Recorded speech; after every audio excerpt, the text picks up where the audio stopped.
अस्सलाम वालेकुम everyone, I hope you all are doing well. So last class में हमने अपने गिफ्ट बॉक्स को रेडी किया था और मैंने आपको लास्ट क्लास में बताया था कि आप किस तरीके से अपने पसंद का पीएनजी इमेज ड्रॉ कर सकते हैं with the help of your reference. ठीक है जी। सो आज की क्लास में हम देखेंगे कि आप किस तरीके से अपने पीएनजी इमेज में कलर्स ऐड कर सकते हैं, किस तरीके से उसको रियलिस्टिक इफ़ेक्ट बना सकते हैं, किस तरीके से आपने जो अपना रेफरेंस लिया है उसी को देखते हुए आप अपने ओन प्रोडक्ट को बना सकते हैं। ठीक है।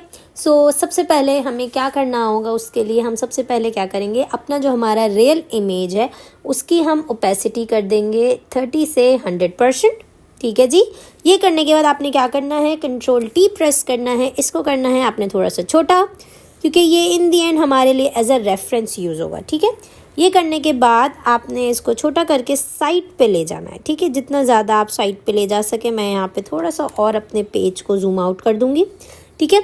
अच्छा, अगर आपको ये इस तरीके से साइड पे नहीं हो रहा है तो आपने क्या करना है, सिंपली और थोड़ा सा साइड पे कर दें इसको।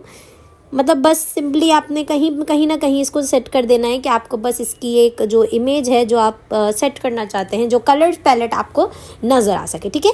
उसके बाद आपने क्या करना है, थोड़ा सा जूम इन कर देना है। अब आपने सिंपली क्या करना है, सबसे पहले कोई भी चीज़ को सेट करने के लिए, कोई भी चीज़ पे कलर फिल करने के लिए हम क्या करते हैं, सबसे पहला मेन एलिमेंट होता है वो होता है आपका बेस कलर। ठीक है। जब भी हम किसी भी चीज़ पे पेंट करते हैं, किसी भी चीज़ पे कलर करते हैं, तो सबसे पहले होता है हमारा बेस कलर। ठीक है। सो यहाँ पे भी आपको नज़र आ रहा होगा, अगर मैं आपको ये जो हमारा ओरिजिनल वाला हमारी है उसके ऊपर अगर मैं आपको एक लेयर बना के यहाँ पे मैं आपको इसको डिस्क्रिप्शन का नेम लिख के बताऊँ तो आपको यहाँ पे नज़र आएगा। मैं यहीं पे आपको इंडिकेशन दे के बता देती हूँ। ठीक है। ये वाली जो आपकी लाइन है, जो मैंने ये पूरा जो एरिया है बेसिकली आपका, ठीक है, ये आपका है बेस कलर। ठीक है। ये आपका है base colour, BASE। Oh my God, smoothening और फ्लो बहुत ज़्यादा हुआ है तो हम यहाँ पे उसको कम कर देते हैं ताकि हम इजीली इसको लिख पाएँ। ठीक है। ये है आपका बेस कलर। ठीक है। This one is your highlight. Obviously ये आप लोगों को भी नज़र आ रहा होगा कि ये आपका हाईलाइट पार्ट है। This part is your shadow. Obviously कोई भी चीज़ को बनाने के लिए, कोई भी रियलिस्टिक एलिमेंट को क्रिएट करने के लिए 3 चीज़ों का होना बहुत ज़्यादा ज़रूरी है।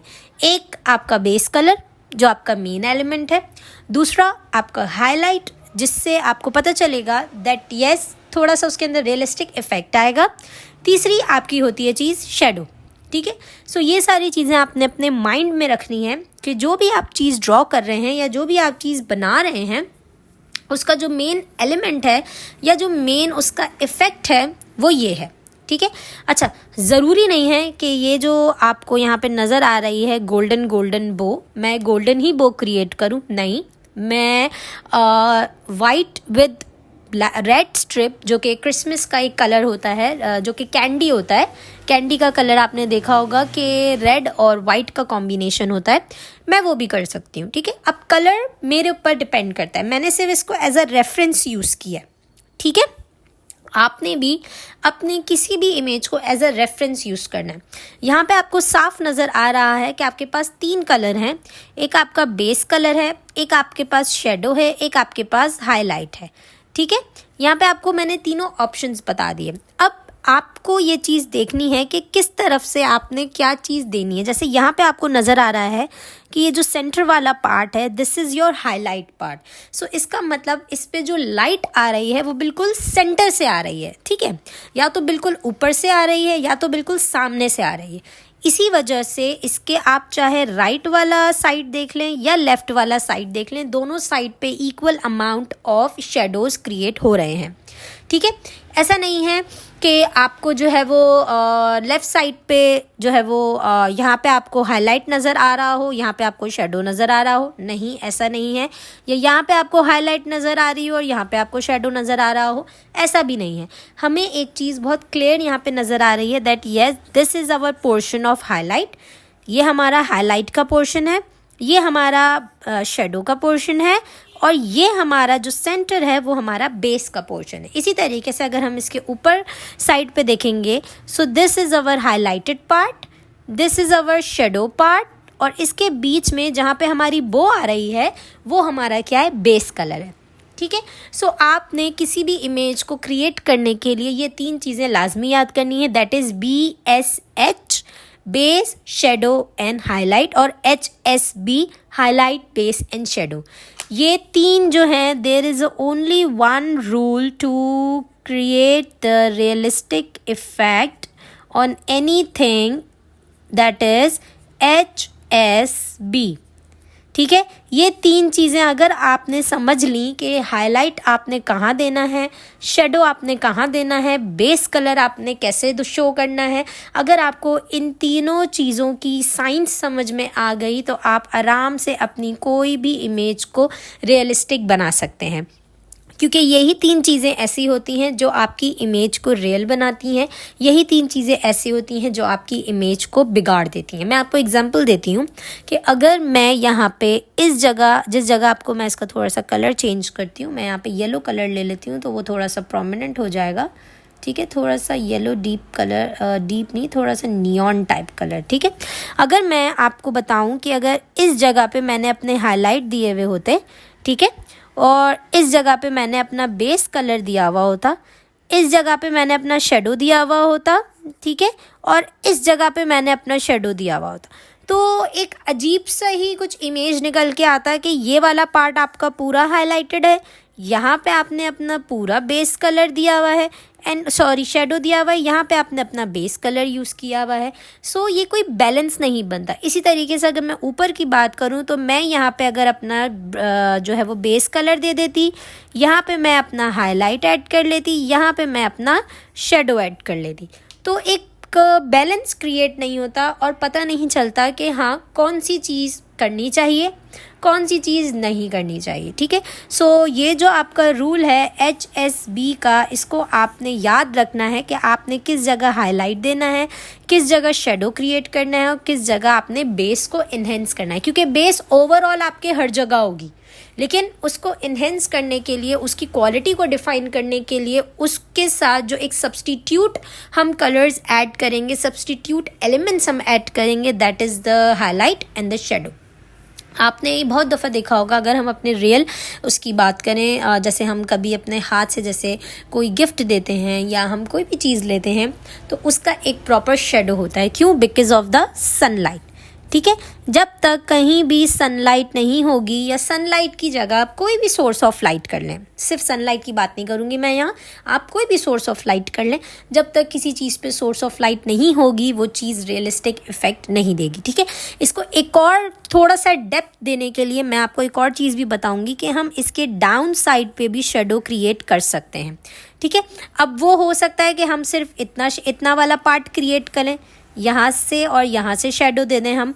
ठीक है, अगर हम सिर्फ यहाँ से और यहाँ से शेडो देंगे तो वो हमारा थोड़ा सा और रियलिस्टिक इफेक्ट लगेगा कि हाँ लाइट सोर्स यहाँ से आ रही थी और हमने यहाँ पे शेडो दे दिया। ठीक है, सो ये सारी चीज़ें बात की होती हैं कि आपने बाद में अगर आपको लगता है कि आपने और मज़ीद इसको इन्हेंस करना है, मज़ीद इसकी ब्यूटी को और बढ़ाना है और शेडोज़ देने हैं और रियलिस्टिक इफेक्ट लेके आना है, तो आपने किस जगह हाइलाइट्स देने हैं और किस जगह आपने अपने जो आपका शेडो है उसको क्रिएट करना है, क्योंकि ऑब्वियसली नीचे की साइड पे भी तो कुछ ना कुछ होगा, ऐसे ही बेस तो आपकी नहीं होगी। ठीक है, जिस तरीके से आपके राइट पे शेडोज़ हैं, जैसे लेफ़्ट पे शेडोज़ हैं, इसी तरीके से आपके डाउन साइड पे भी शेडोज़ होते हैं। लेकिन वो आपका एक एंड का प्रोसीजर है कि जब आप इस चीज़ को, ये जो HSB है, जब आप इसको सही तरीके से, अच्छे तरीके से एक्यूमुलेट कर देते हैं अपने किसी भी पार्ट के अंदर, आप कोई भी चीज़ ड्रॉ कर रहे हैं उसके अंदर अगर आप इसको सही तरीके से एक्यूमुलेट कर लेते हैं तो आपको मज़ीद डिटेलिंग ऐड करने में परेशानी नहीं होती, क्योंकि आप सारी चीज़ों को समझ चुके होते हैं। आप इसकी सोर्स ऑफ लाइट को समझ चुके होते हैं, आपको इस चीज़ का आइडिया भी होता है कि आपने कहाँ हाईलाइट देने हैं, कहाँ शेडो और कहाँ बेस देना है। आप मज़ीद इसके अंदर और भी शेडोज़ और सारी चीज़ें ऐड कर सकते हैं।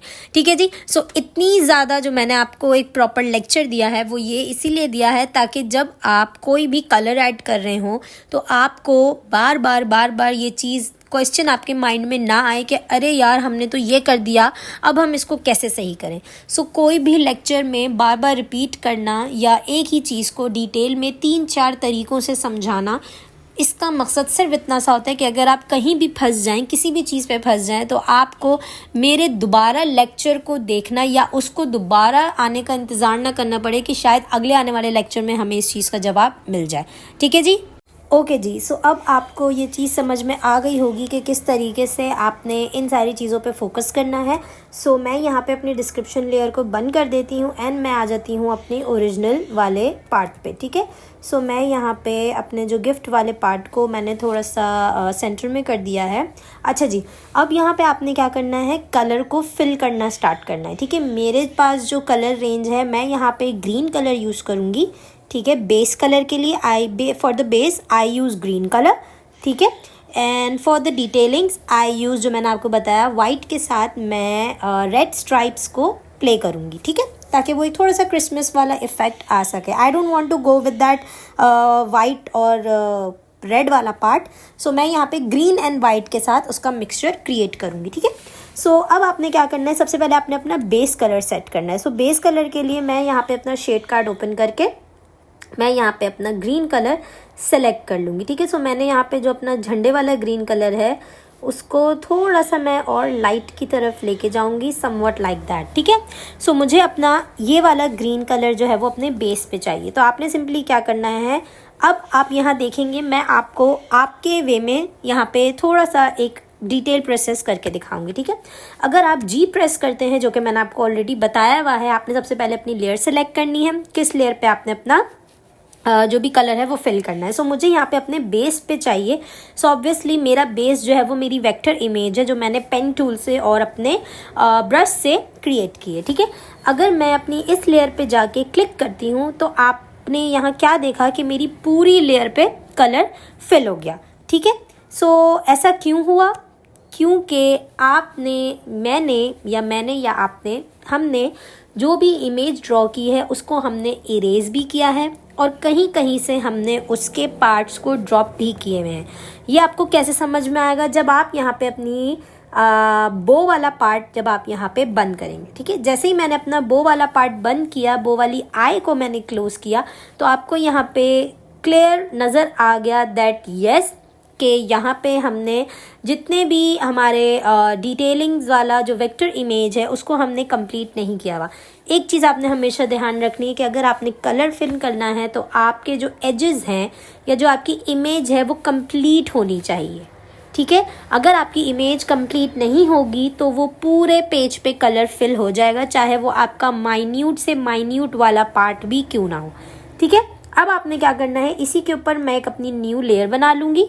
ठीक है, एंड मैं क्या करूँगी, जो भी मेरा कलर सेलेक्ट है, कुछ भी सेलेक्ट है, मैं सिंपली यहाँ पे बी प्रेस करूँगी, ब्रश टूल करूँगी, थोड़ा सा अपना ब्रश को बड़ा करूँगी एंड देन मैं सिर्फ यहाँ पे अपनी एक रैंडमली मैं सिर्फ अपने ऑप्शंस जो मेरी लाइंस हैं उनको मैं क्लोज कर दूँगी। ठीक है, मैंने सिर्फ यहाँ पे अपनी लाइंस को जो है वो क्लोज करना है।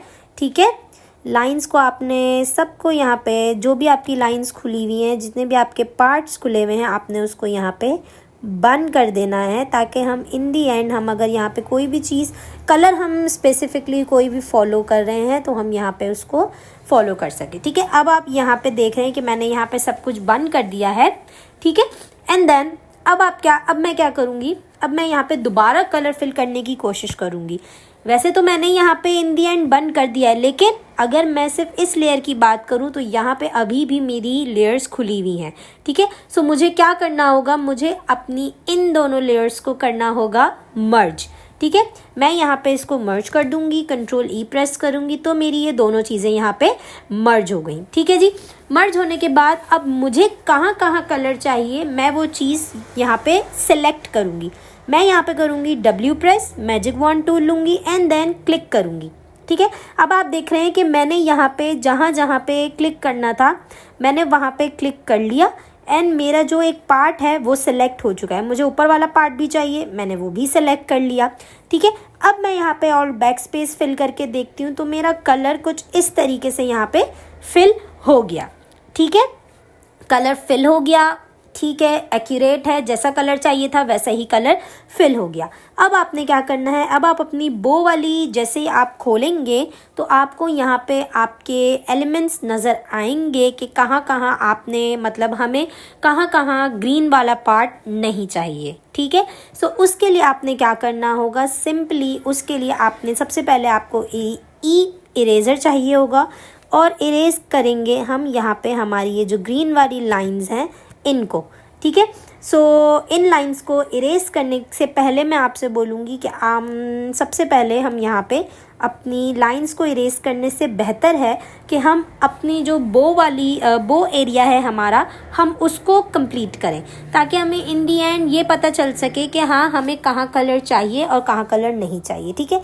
सो मैं यहाँ पे एक और चीज़ भी प्रेफर करूँगी कि मैं यहाँ पे Ctrl+Z दोबारा दबाऊँगी ताकि मेरी जो लाइंस हैं वो एज इट इज़ रहें, ठीक है। इसके ऊपर मैं एक और न्यू लेयर क्रिएट करूँगी, ठीक है। यहाँ पे मैंने न्यू लेयर क्रिएट कर ली एंड देन जो मेरा कलर है वो मैं इस वाली लेयर पे फिल करूँ, ठीक है। जिस लेयर पे मैंने अपनी आउटलाइनिंग की हुई है मैं उस लेयर पे अपना कलर फिल नहीं करना चाह रही, क्योंकि मैंने अभी आपको बताया जब हमने इरेज़र यूज़ किया तो उससे क्या हुआ, मेरी जो लाइंस थी वो तो इरेज हो ही रही थी, मेरा जो कलर था वो भी इरेज होना शुरू हो गया था। सो आई डोंट वांट दैट, ठीक है।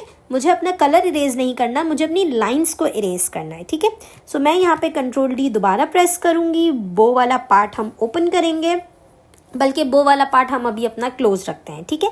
अब हमें क्या करना है, डिटेलिंग वाले वेक्टर इमेज पे आएंगे, ई दबाएंगे एंड देन हम यहाँ पे अपनी जो भी हमारी लाइंस हैं उनको हम यहाँ पे इरेज करना शुरू करेंगे, ठीक है जी। सो आप यहाँ पे देख रहे हैं कि मेरी जो लाइंस हैं सिर्फ वो इरेज हो रही हैं, मेरा जो वो वाला पार्ट है वो एज इट इज़ ऐसा ही है जो कि मेरा कलर वाला पार्ट है, ठीक है। सो आपने भी इस तरीके से अपने लाइंस को इरेज कर देना है, क्योंकि इन दी एंड हमें ये चीज़ चाहिए ही नहीं, यहाँ पे हमारी बो आ जाएगी, ठीक है। बो वाला जो पार्ट है हमारा वो आ जाएगा। अब आप अपना बो वाला पार्ट जैसे ही खोलेंगे तो आपको यहाँ पे नज़र आएगा दैट यस हमें कुछ कलर को भी यहाँ पे इरेज करना है, ठीक है। ज़रूरी नहीं है, क्योंकि हमें बो जो है वो हमें क्या चाहिए, हमारी बो बिल्कुल हमें आप समझ लें कि क्लियर चाहिए, क्योंकि हमें उस पर रेड स्ट्रिप्स ड्रॉ करनी है, ठीक है।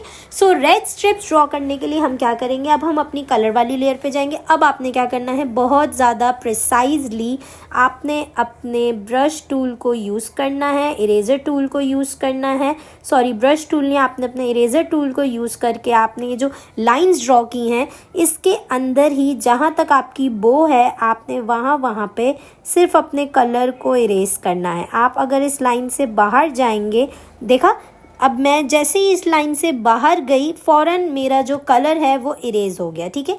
सो इसकी इरेजिंग आपने बहुत ज़्यादा ध्यान से करनी है, आपने बाहर बिल्कुल नहीं जाना, बहुत ज़्यादा एक्यूरेसी और बहुत ज़्यादा आपने यहाँ पे अपने जो भी आप काम कर रहे हैं, इरेजिंग हमें किसी भी चीज़ की बहुत ज़्यादा एक्यूरेसी के साथ करनी पड़ती है, ठीक है, क्योंकि लाइंस ड्रॉ करना इटसेल्फ कोई इतना मुश्किल वाला काम नहीं है।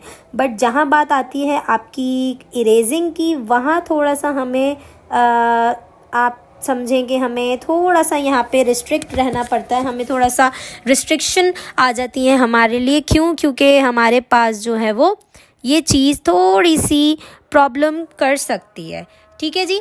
सो थोड़ा सा हम वेट कर लेते हैं। ओके जी, सो यहाँ पे आपने इरेजिंग जो है वो बहुत ध्यान से और बहुत आराम से करनी है। जल्दी का काम ऑब्वियसली शैतान का होता है, तो आपने यहाँ पे जल्दी बिल्कुल नहीं मचानी, बहुत आराम से स्मूथली रह के आपने यहाँ पे अपने कलर को इरेज करना है, ठीक है। एंड देन आपने थोड़ा सा अपने ब्रश साइज़ को डिक्रीज़ भी करना है, ब्रश साइज़ को आपने अपने अकॉर्डिंगली सेट करके यहाँ पे आपने इसकी इरेजिंग प्रॉपर कर लेनी है, ठीक है। ऐसे ही आपने अपने जहाँ पे आपकी बो आ रही है उसके इनर साइड को आपने इसी तरीके से इरेज करते चले जाना है, ताकि आपका जो हमें इन द एंड, ये मैं सिर्फ इसलिए कर रही हूँ क्योंकि हमें वाइट पार्ट चाहिए।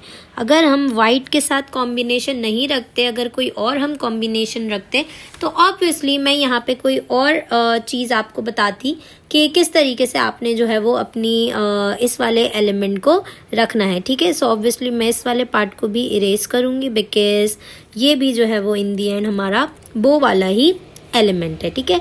सो मैं यहाँ पे इसको भी इरेज करूँगी, क्योंकि ये भी मेरी बो है तो मुझे यहाँ पे भी प्रॉपर तरीके से जो मेरी लाइनिंग वाला पार्ट है वो चाहिए। ठीक है, सो आपने भी इसी तरीके से अपनी इसको बो को पूरा आपने इरेज कर देना है आराम से। बिल्कुल टाइम टेकन प्रोसेस है, थोड़ा सा आपने इसको टाइम टेकनली काम करना है, जल्दी जल्दी काम आपने नहीं करना। ठीक है, अगर आप जल्दी जल्दी काम करेंगे तो ऑब्वियसली आपकी बहुत सारी चीज़ें जो हैं वो यहाँ पे मिक्स हो जाएंगी और आपके लिए प्रॉब्लम बन सकती है। ठीक है जी, ठीक है, तो यहाँ पे आपके लिए वो प्रॉब्लम बन सकती है, तो आपने उस प्रॉब्लम को अपने लिए सॉल्व करना है, ना कि उसको मज़ीद बढ़ाना है। ठीक है, तो मैं आपको यही सजेस्ट करूँगी कि आप जितना ज़्यादा इसको आराम से टाइम टेकनली इसको आप इरेज करेंगे उतना ज़्यादा आपके लिए अच्छा होगा, क्योंकि आराम से ही काम करेंगे तो चीज़ की परफेक्शन निकल के आएगी। ठीक है, अगर आप जल्दी काम करेंगे तो ऑब्वियसली वो इसकी परफेक्शन निकल के नहीं आएगी। अब आप ये सोच रहे होंगे कि मैं यहाँ पे शिफ्ट यूज़ क्यों नहीं कर रही हूँ, क्योंकि मुझे कहीं अगर मैंने फॉर एग्ज़ाम्पल जैसे कि मैं यहाँ पे अपना इरेज़र रखती हूँ, शिफ्ट दबाती हूँ, आगे की तरफ लेके जाती हूँ, अगर मैं सेंटर में कर रही हूँ तो ठीक है, इसका कोई मसला नहीं होगा। ठीक है, लेकिन अगर मैं यहाँ पे साइड पे लेके जाती हूँ एंड देन सीधा करती हूँ तो आपने देखा दूर से तो वो इतना ज़्यादा प्रेफरेंस नहीं दे रहा, लेकिन जैसे मैं करीब जा रही हूँ तो मुझे वाइट कलर की लाइन नज़र आ रही है। ठीक है, सो ये थोड़ा सा हमारे लिए होता है, इसका एक ये चांस है कि आप अपने ब्रश का साइज़ छोटा करें, देन आप क्लिक करें। ठीक है, एंड देन आप शिफ्ट के थ्रू इसको नीचे की तरफ ले आएँ। ठीक है, इस तरीके से आप कर सकते हैं।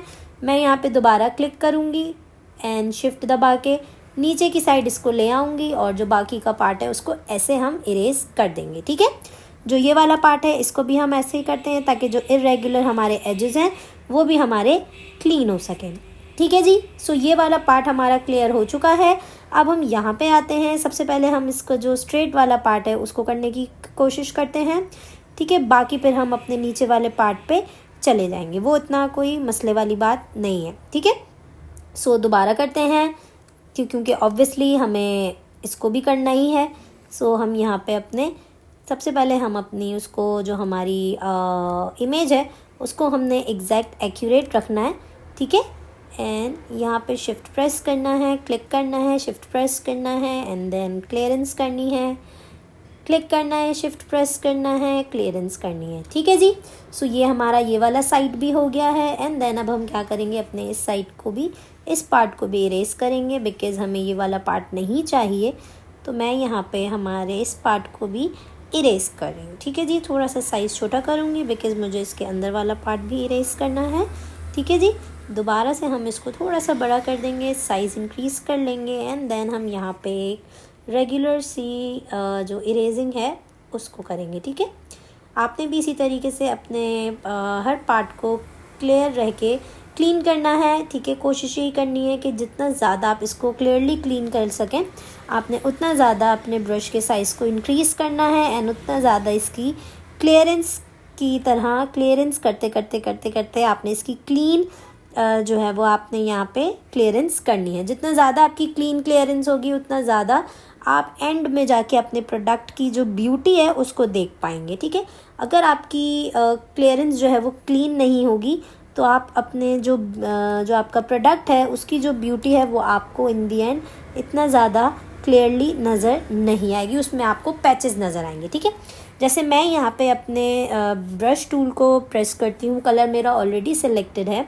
सो मैं यहाँ पे अपने इसी पार्ट पे थोड़ा सा यहाँ पे कलर ऐड करना चाह रही हूँ। ठीक है, क्योंकि यहाँ पे आपको नज़र आ रहा होगा कि मेरा थोड़ा सा पार्ट जो है वो वाइट हुआ है, तो मुझे वो चीज़ अजीब सी बॉदर कर रही है, तो मैं उसको भी यहाँ पे क्लियर आउट करूँगी। ऑब्वियसली मुझे अपने इस वाले पार्ट को भी रखना है दैट यस, इस वाले पार्ट को भी मुझे इसके साथ मिंगल अप करना है। ठीक है, तो जिस जगह मेरा ये वाला पार्ट रह गया है या जिस जगह भी मेरा वाइट स्पेस है, मैं उस जगह को भी मज़ीद यहाँ पे कलर करके ब्रश टूल की हेल्प से आप यहाँ पे अपने एजेस को, हर चीज़ को यहाँ पे आप अपने क्लियर कर सकते हैं। ठीक है, सो मैं यहाँ पे ब्रश टूल पहले मैं अपना ग्रीन कलर फिल कर लेती हूँ, देन मैं आपको वो दिखाती हूँ कि किस तरीके से आपने जो है वो अपने जो आपका ब्लैक वाला है लाइन, आप उसको भी कर सकते हैं। ठीक है, सो मैं पहले यहाँ पे अपनी ग्रीन वाले पार्ट को क्लियर कर देती हूँ।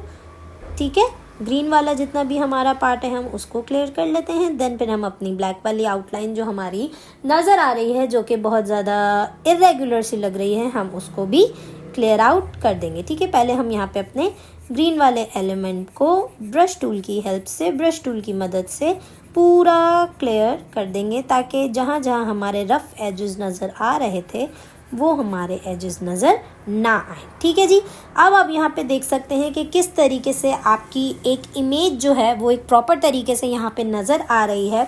आपका जो बो है वो भी क्लियर हो चुका है, आपका जो गिफ्ट है वो भी क्लियर हो चुका है। ठीक है, यहाँ पे एक थोड़ी सी ब्लैक वाली लाइन रह गई है, सो मैं यहाँ पे अपना ब्लैक कलर सेलेक्ट कर लूँगी। ठीक है जी, एंड यहाँ पे मैं इसको ही जो है वो यहाँ पे मैं अपने वेक्टर इमेज पे जाके, ठीक है, क्योंकि मुझे वेक्टर इमेज चाहिए, तो मैं अपने इस वाली लाइन को बंद करूँगी।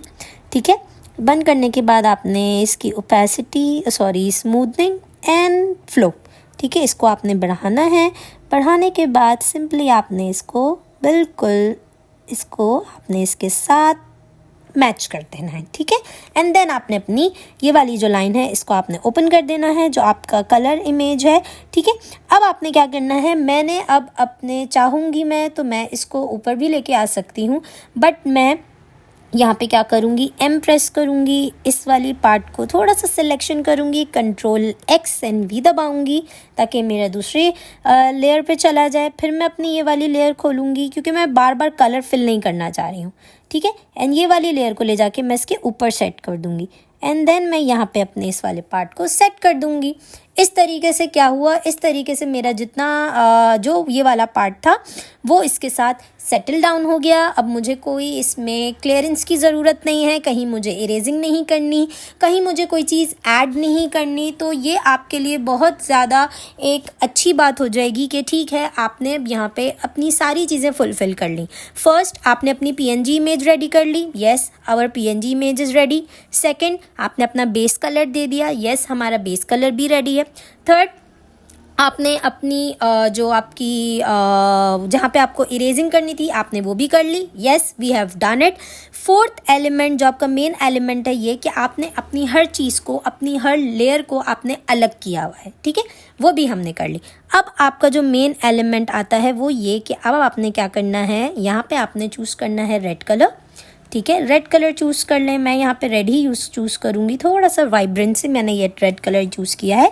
ठीक है, अब मैं बो के ऊपर ही एक न्यू लेयर बनाऊँगी, एंड यहाँ पे मैं क्या करूँगी, अपना ब्रश टूल लूँगी, ब्रश टूल को बिल्कुल छोटा कर दूँगी, ज़्यादा मतलब इतना छोटा। ठीक है, अब मैं यहाँ पे अपने इससे ब्रश टूल से मैं यहाँ पे क्रिएट करूँगी। अच्छा, अब आपको एक चीज़ देखनी होगी, ये देखें, आपको ये चीज़ नज़र आ रही होगी कि मैं जहाँ जहाँ जा रही हूँ मेरा जो रेड लाइन है वो भी उसके ऊपर जाके मर्ज हुई चली जा रही है। ठीक है, तो उसके लिए हमें क्या करना है, उसके लिए आपने न्यू लेयर पे क्लिक करना है, एंड देन यहाँ पे आपने अपनी क्लिप मास्किंग बनानी है।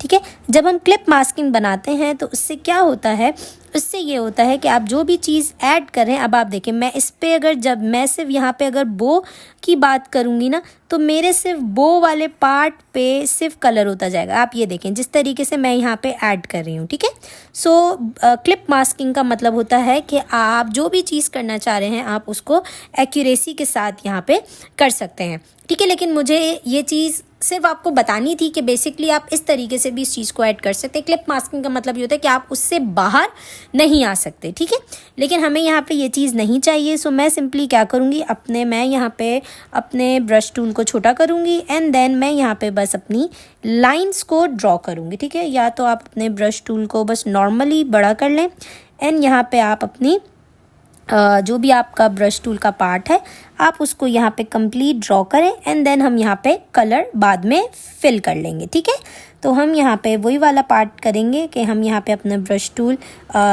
की हेल्प से हम यहाँ पे अपनी स्ट्राइप्स ड्रॉ कर रहे हैं। ठीक है, स्ट्राइप्स ड्रॉ करेंगे, आप कोई भी किसी भी तरीके की ड्रॉ कर सकते हैं। मैं यहाँ पे बस एक रैंडमली ड्रॉ कर रही हूँ। ठीक है, मैं इसके अंदर अब कलर फिल नहीं करना चाह रही, सो मैं यहाँ पे G प्रेस वो लूँगी, मैजिक वॉन्ड टूल लूँगी। ठीक है, मैजिक वॉन्ड टूल लेने के बाद मैं यहाँ पे ऑल्ट बैक स्पेस फिल करूँगी, तो मेरा कलर यहाँ पे फिल हो गया है, बट मेरी जो कलरिंग है वो प्रॉपर तरीके से यहाँ पे फिल नहीं हुई है। सो मैं प्रेफर करूँगी कि मैं यहाँ पे अगर अपना बकेट टूल लेके करूँ तो वो भी इस तरीके से ही होगा। मैं यहाँ पे दोबारा से अपना सेलेक्ट कर लेती हूँ, बट मेरी आउटलाइंस एजेस जो हैं वो अभी भी क्लियरली सेलेक्टेड नहीं है। ठीक है, सो इस चीज़ के लिए आपने क्या करना है, अपने पार्ट्स को देखते रहना है। मैं यहाँ पे एंटीलाइज करूँगी दैट यस, एंटीलाइज करने के बाद आपकी जो एजेस हैं वो भी थोड़ी सी आपकी सेलेक्टेड हो जाती हैं। ठीक है, सेलेक्टेड होने के बाद अगर आपको थोड़ा सा और डेफिनेशन चाहिए और ज़्यादा आपको क्लियरेंस चाहिए ऑब्वियसली जो हमें चाहिए, तो आप सिंपली अपने ब्रश के साथ ही इसको यूज़ कर सकते हैं। And simply you can run your brush and then your tool your picture will be clear. Okay जी, सो आपने क्या करना है, मैजिक वॉन्ड टूल लेना है, क्लिक करना है। क्लिक करने के बाद आपने क्या करना है, ऑल बैक स्पेस क्लिक करना है, कंट्रोल डी प्रेस करना है। अभी भी आप देख रहे हैं कि थोड़े से एजेस मेरे रह गए हैं, तो मैं ब्रश टूल की हेल्प से इसको बाकी के अपने एरिया को कलर कर दूंगी, ताकि मेरा जो एक वाइट एरिया यहाँ पे रह गया है मैं उसको यहाँ पे ख़त्म कर दूँ। ठीक है, ये कोई इतना मसले वाली बात नहीं है। वैसे आपका ब्रश टूल जो है वो जो आपका बकेट टूल होता है आप उसको भी यूज़ कर सकते हैं। ठीक है, सो इस तरीके से आपको पूरे अपने बो पे हर जगह आपने लाइंस ड्रॉ कर देनी है। ये लाइंस ड्रॉ करने का सेम प्रोसीजर है। अगर मैं आपको मज़ीद इसको ड्रॉ करके दिखाऊंगी तो वीडियो बहुत ज़्यादा लंबी हो जाएगी, और विदाउट जो है वो इसमें कोई ऐसा इतना बड़ा रॉकेट साइंस नहीं है, ना ही कोई ऐसी चीज़ है जो मुझे आपको बार बार बतानी हो, ना ही कोई इसमें शॉर्ट की है। सिंपली आपने क्या करना है, ब्रश टूल को यूज़ करके इसी तरीके से अपनी पूरे बो पे लाइंस ड्रॉ करनी है। इसी तरीके से आपने उस पर कलर फिल कर देना है। ठीक है, सो आई होप कि आपको समझ में आया होगा कि किस तरीके से आप अपना बेस कलर रेडी कर सकते हैं अपनी इमेज में, और किस तरीके से आप अपने बेस कलर को सेट कर सकते हैं, किस तरीके से आप अपनी वेक्टर इमेज को और बेस कलर को एक साथ दे सकते हैं। मैं आपसे मिलती हूँ नेक्स्ट क्लास में। इसी को हम मज़ीद रियलिस्टिक इफेक्ट में कन्वर्ट करेंगे एंड देखेंगे कि और कौन से तरीके हैं जिससे हम इसको मज़ीद रियलिस्टिक शो करवा सकते हैं। मैं आपको बिफोर पिक्चर भी दिखाऊंगी एंड मैं आपको इसकी आफ्टर लुक भी दिखाऊंगी, ताकि आपको एक साथ पता चल जाएगा दैट येस बिफोर एडिटिंग इस तरीके से नज़र आ रहा है, आफ्टर एडिटिंग इस तरीके से नज़र आएगा। ठीक है जी, तब तक आप लोग अपना रखिएगा ख्याल, मुझे रखिएगा अपनी दुआओं में याद। मैं आपसे मिलती हूँ नेक्स्ट क्लास में। टिल देन टेक केयर, अल्लाह हाफिज़।